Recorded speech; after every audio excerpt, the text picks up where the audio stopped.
Hello everyone, সকলোকে আমাৰ চেনেললৈ পুনৰবাৰ স্বাগতম জনাইছো। আসাম ডাইৰেক্ট ৰিক্ৰুটমেণ্ট গ্ৰেড 3 আৰু গ্ৰেড 4 ৰ কাৰেকচন সম্পৰ্কে দুখন গুৰুত্বপূৰ্ণ নোটিছ পাব্লিছ হৈছে।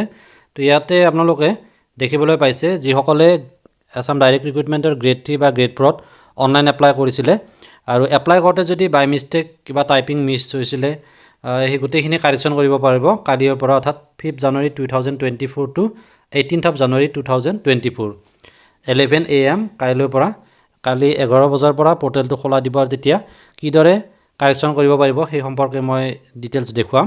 তো ইয়াতে কেনেকুৱা হ'ব প্ৰসিডিউৰটো কিছু দেখুৱাই লৈছো। ইয়াতে প্ৰথম নোটিছখন হৈছে SLRC গ্ৰেড 3 কাৰণে। তো গ্ৰেড 3 কাৰণে যিসকলে অনলাইন এপ্লাই কৰিলে আৰু এপ্লাই কৰোতে যদি ফিল আপ কৰোতে দিয়াৰ online application forms that edit option will be provided from 11 AM of 5th January 2024 to 18th January 2024 ইয়াৰ বাবে আপোনাৰ যিখন এপ্লিকেশ্যন ফৰ্ম আছিল অৰ্থাৎ ডাউনলোড কৰিছে তাত এপ্লিকেশ্যন নাম্বাৰ আৰু পাছৱৰ্ড দি পেলাই এটো লগইন কৰিব। লগইন কৰাৰ পিছত এডিট মেনু দেখিবলৈ পাব। এটো কাইলৈ মই দেখুৱাম কিদৰে কৰিব পাৰিব। তাৰ পিছত OTP will be sent to candidates register mobile number register mobile number এটা OTP লাভ কৰিব আৰু সেই OTP টো এন্টাৰ কৰি পেলাই ভেৰিফাই কৰিব লাগিব। ইয়াৰ পিছত এপ্লিকেশ্যন ফৰ্মখন ডিসপ্লে হ'ব আৰু এডিট মোডত থাকিব। তেতিয়া আপোনাৰ যিখিনি ভুল আছে তো সেইখিনি এডিট কৰি পেলাই কাৰেকচন কৰি দিব। To edit candidates name employment registration ID instead of direct edit option there will be an option.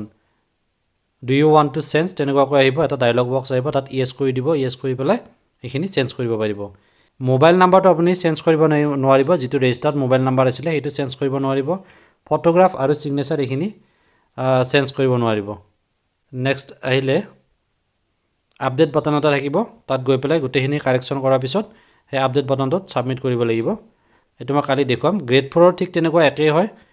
ইয়াতো ডেটটো সেমে দিছে 5th জানুৱাৰী 2024 টু 18th জানুৱাৰী 2024 লৈকে সেম প্ৰসিডিউৰ হয়। তাত লগইন কৰিব লাগিব এপ্লিকেশ্যন নাম্বাৰ আৰু পাছৱৰ্ড দি পেলাই আৰু যেটো ৰেজিষ্টাৰ্ড মোবাইল নাম্বাৰ আছে তাত OTP যাব। OTP টো যোৱাৰ পিছত ভেৰিফাই কৰিব। ভেৰিফাই কৰাৰ পিছত আপোনাৰ কাৰেকচনখিনি কৰিব পাৰিব। তাত কি চেঞ্জ কৰিব নোৱাৰিব এইখিনি দিয়া আছে। There will not be any option to change candidate registered mobile number, photograph and signature. এইকেইটা বাইৰে বাকিখিনি চেঞ্জ কৰিব পাৰিব।